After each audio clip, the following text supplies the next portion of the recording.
Warahmatullahi wabarakatuh. Nama saya Nila Primadona SPD, CGP Angkatan 11 dari UPT SMP Negeri 1 Pancung Soal. Saya akan mewawancarai kepala sekolah saya, yaitu Ibu Maita Leli MPD. Yaitu sekolah kami ini termasuk sekolah penggerak yang dipimpin oleh beliau lebih kurang 5 tahun lebih gitu. Oke Ibu, selamat siang Bu, apa kabarnya Bu? Selamat siang, sehat. Oke Bu, maaf Bu mengganggu waktu Ibu sebentar. Saya ada tugas dalam pendidikan guru penggerak Ibu tentang yaitu kasus-kasus dilema etika, yaitu mewawancarai Ibu dengan beberapa pertanyaan. Apa boleh Ibu?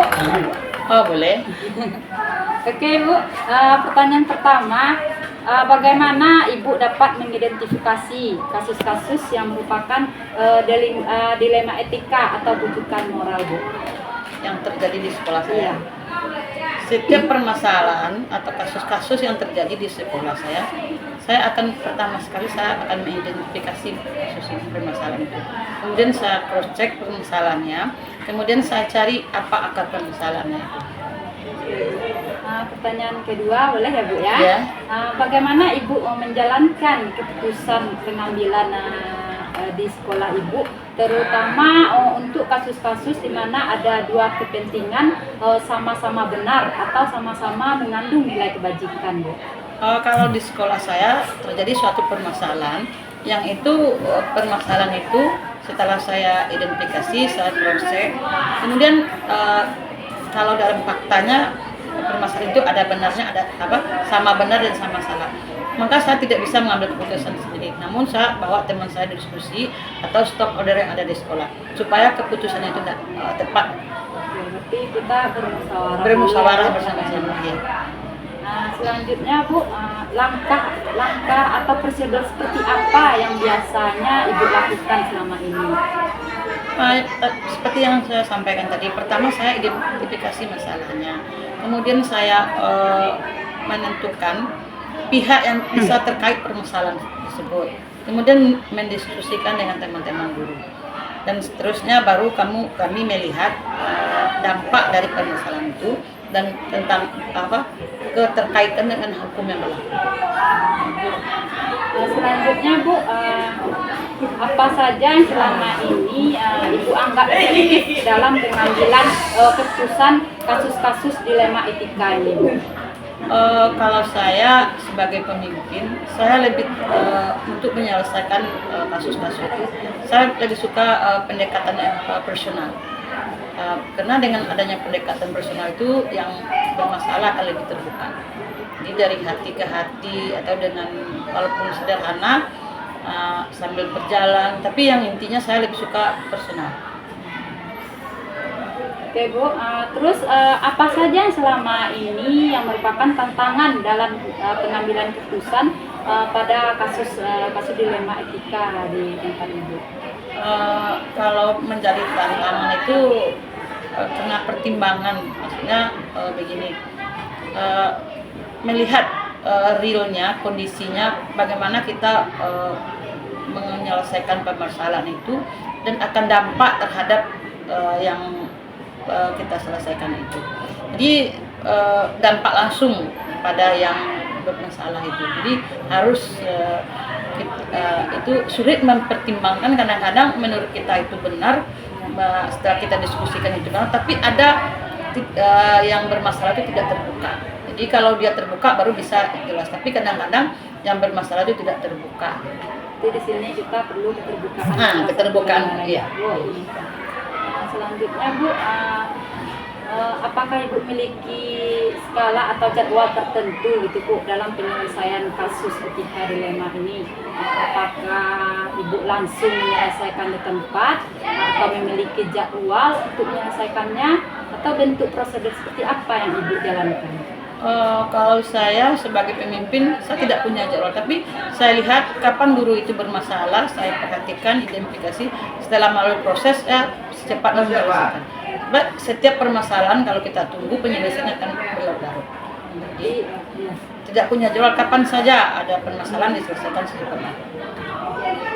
Oke Bu, untuk selanjutnya faktor apa yang selama ini mempermudah atau membantu Ibu dalam mengambil keputusan dalam kasus-kasus dilema etika ini Bu?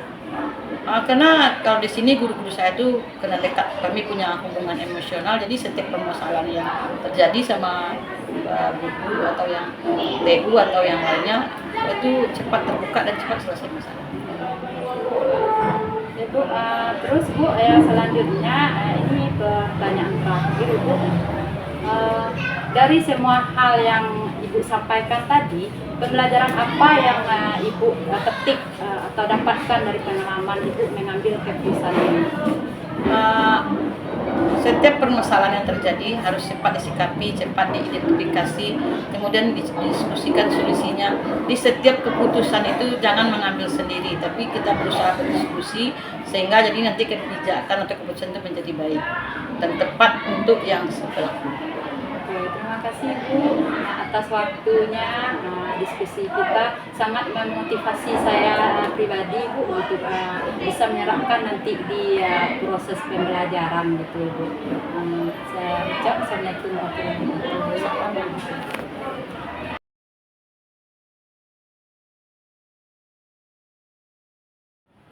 Assalamualaikum Pak. Waalaikumsalam. Ada waktunya sebentar Pak, saya mau wawancara. Ada Oh usaha? iya.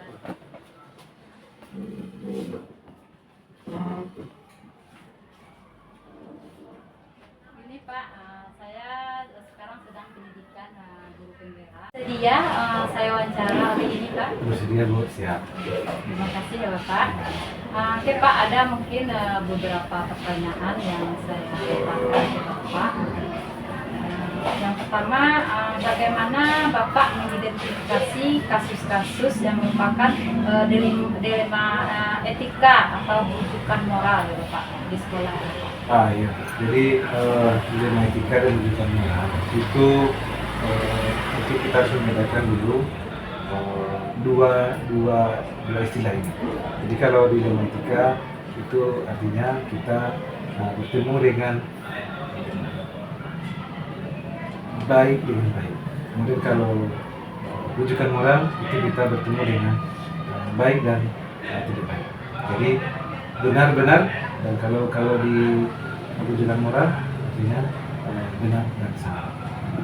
Jadi kita identifikasi dulu. Jadi jangan langsung ini dilematika, ini rujukan moral. Jadi bukan seperti itu. Jadi kita pisah-pisah kasusnya. Kasus ini adalah rujukan moral, kasus ini adalah dilema etika. Pak.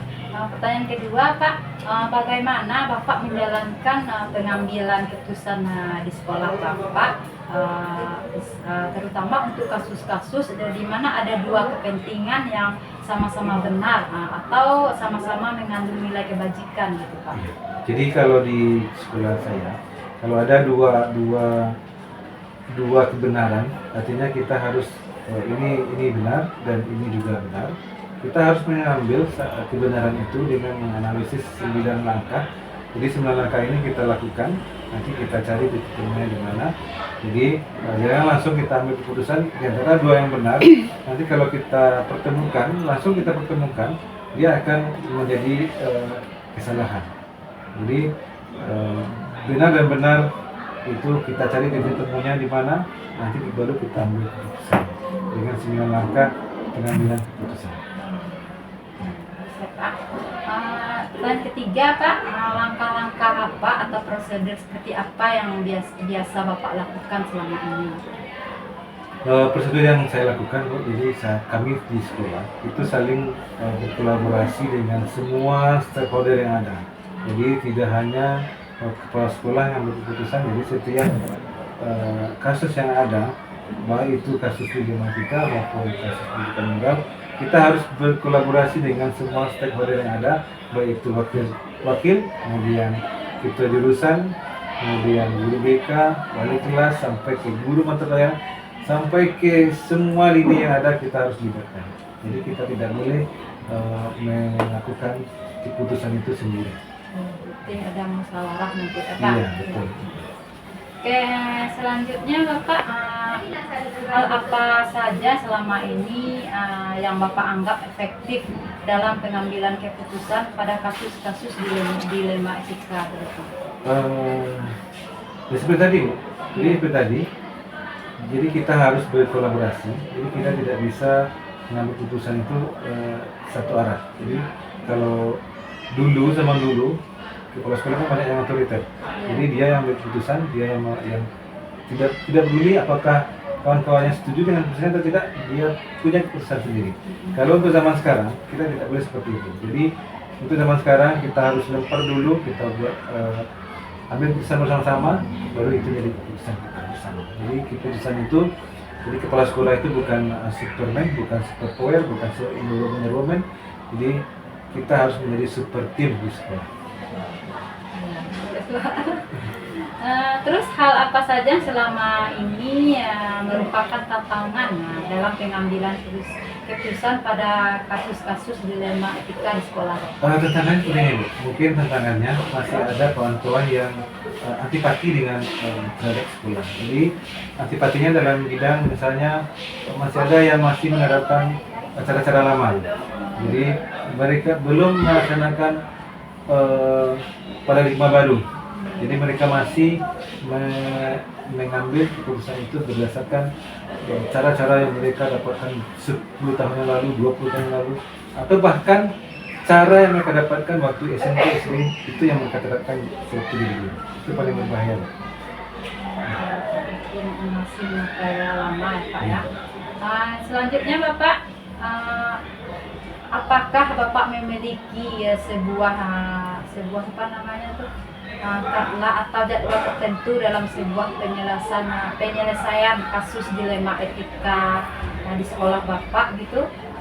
Tidak tentu. Jadi ada waktunya diselesaikan hari itu juga, Ya. ada kalanya harus tutup juga, atau kalau kasusnya kita pilih dulu.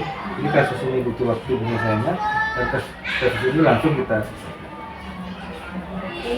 Bisa tertentu ya Pak, ada jangka fleksibel. panjang. Ya. Pertanyaan berikut Bapak, apakah faktor apa yang selama ini mempermudah atau membantu Bapak dalam pengambilan keputusan dalam kasus-kasus dilema etika? Mungkin kalau yang bermudah mungkin karena di sekolah itu adalah sport team, maka kita bekerja di dalam tim, itu yang menjadi ringan. Jadi kita bukan bekerja sendiri, tapi kita bekerja secara tim. Jadi di sini mungkin berarti di sekolah Bapak melakukan musyawarah terlebih Iya. dahulu dengan guru-guru Bapak ya, sama wakil dan seluruh stakeholder yang ada di sekolah gitu. Pertanyaan terakhir Bapak, dari semua hal yang Bapak sampaikan tadi, pembelajaran apa yang dapat Bapak petik dari pengalaman Bapak mengambil keputusan dilema etika ini Bapak? Ya, kalau pelajarannya mungkin setiap ada sesuatu yang kasus di sekolah itu kita harus bersama-sama, tidak bisa sendiri-sendiri karena kita bukan superman, tapi kita adalah seperti itu. Terima kasih Bapak atas waktunya Bapak, dan Ya, Bu. sangat termotivasi sekali saya untuk melakukan hal ini, apalagi nanti dalam proses pembelajaran di kelas itu bermusyawarah kita akan sepakat tadi. Oke Pak, kalau gitu saya permisi Pak. Terima kasih Pak. Ya. Assalamualaikum.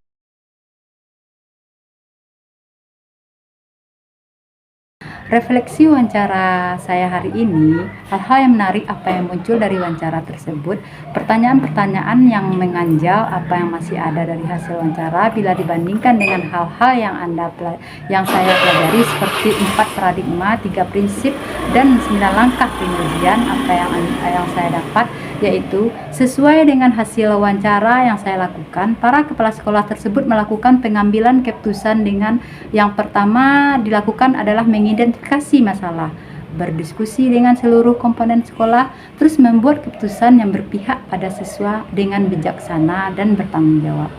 Hal-hal yang telah dilakukan oleh masing-masing kepala sekolah tersebut menurut saya apa yang dilakukan oleh kepala sekolah yang telah saya wawancarai ini sebetulnya sudah melaksanakan prinsip-prinsip pengambilan keputusan yang bertanggung jawab seperti yang ada pada modul 31, antara lain memperhatikan 4 paradigma dilema etika, 3 prinsip basis penyelesaian masalah dilema etika. Dalam langkah pengambilan keputusan sudah memuat langkah-langkah pengambilan keputusan, namun belum dilakukan secara runtun dan lengkap, akan tetapi tidak mengurangi proses uji hasil pengambilan keputusan. Terus bagaimana hasil wawancara antara dua pimpinan tadi, yaitu adakah sebuah persamaan atau perbedaan? Kira-kira ada yang menonjol dari salah satu pimpinan tersebut, mengapa, apa yang membedakannya? Berdasarkan hasil wawancara saya dengan dua kepala sekolah tadi, ada beberapa persamaan, yaitu melakukan identifikasi masalah, mengumpulkan fakta-fakta, melakukan diskusi dan komunikasi dengan berbagai pihak, terutama terlibat dalam masalah. Perbedaan dari kedua kepala sekolah dalam mengambil keputusan, yaitu kepala sekolah pertama sudah melakukan hampir semua 9 langkah dalam pengambilan keputusan, membuat keputusan yang berpihak kepada siswa dan bertanggung jawab. Yang kedua, kepala sekolah yang kedua telah mendepankan diskusi atau komunikasi dan koordinasi dengan unsur-unsur sekolah dan pihak-pihak yang terlibat dalam masalah ini. Menurut saya yang lebih menonjol dalam membuat keputusan sesuai langkah-langkah pengambilan keputusan dalam teori di modul 31 adalah kepala sekolah pertama karena merupakan lulusan guru penggerak angkatan 4 sehingga telah mampu memahami dilema etika dan penyelesaiannya.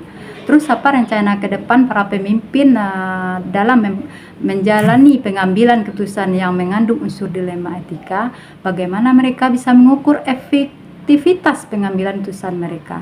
Rencana kedepannya para pimpinan tersebut jika menghadapi masalah dilema etika ataupun bujukan moral akan melakukan tahapan-tahapan pengambilan keputusan sesuai dengan 4 paradigma, 3 prinsip dan 9 langkah pengambilan dan pengujian keputusan dengan lebih lengkap termasuk pengujian dan investigasi opsi terlema. Cara mengukur aktivitas pengambilan keputusan adalah dengan melakukan pengujian, meminta saran dan masukan dari pihak lain yang terkait dalam pengambilan keputusan tersebut.